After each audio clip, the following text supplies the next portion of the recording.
মাংস রান্না করতেছি। এবার আমি ঝোলের গরু মাংস রান্না করব।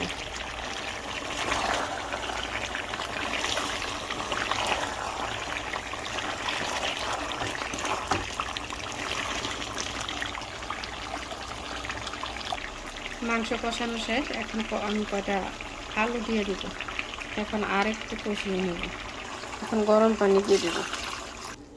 এখন আমি দিয়ে দিলাম গরুর মাংস মশলা, একটু পেঁয়াজ বেরেস্তা দিয়ে দিলাম। লাস্ট আমি দিয়ে দিলাম 5 মিশালি মশলা, গরম মশলা।